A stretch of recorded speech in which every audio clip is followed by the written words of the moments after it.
Comment est-ce que tu gères ton énergie et tu balances ta vie familiale, personnelle avec tout ça? C'est drôle, j'ai jamais eu beaucoup de difficultés parce que j'ai suivi mes instincts. Je m'étais pas mis, je m'étais pas jamais dit après 40 heures je dois décrocher. Peut-être c'est exceptionnel, peut-être c'est une attitude vieille école, mais je pense qu'il faut s'adapter. Surtout en début de projet, il faut pas calculer les heures. Je me suis dit, plus que tu travailles fort, tu vas avoir plus le choix. En principe, si les choses se dévoilent comme il faut, tu auras plus de choix par la suite. Parce qu'avoir le pied au plancher tout le temps, c'est inutile et c'est même mauvais. Donc, il faut savoir quand est-ce peser sur l'accélérateur et savoir quand est-ce les choses sont stabilisées. Là, je peux prendre un peu mon recul puis déléguer. Ouais, te reposer sur les autres. Parce que tu peux pas toujours déléguer en début de démarrage et tout. Donc, il faut assumer sa position puis ses décisions.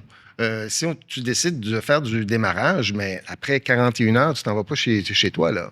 Il faut que tu continues. Juste un exemple. Moi, je travaillais 40 heures. Ma conjointe, à ce moment-là, travaillait 40 heures. J'ai étudié, je faisais mon MBA à temps partiel, c'est 2 soirs par semaine. Et on a eu 2 enfants sur 3 pendant ces 4 ans-là. Donc, puis oui, ça a été un sacrifice, mais ça n'a pas été un sacrifice parce que je me suis laissé, j'ai ouvert mes veines, puis non, c'était la route que je me suis dit que je devais prendre. Mange ton pain noir, si je peux dire, puis you know what, bite the bullet, puis après, ben, t'espères de pouvoir récolter les dividendes. Donc, le ballon famille-travail, je suis peut-être la mauvaise personne parce que j'ai toujours su évidemment, c'était pas une décision c'est ça, vous avez unidirectionnelle. J'étais dans une situation où est-ce qu'on y arrivait tout le temps.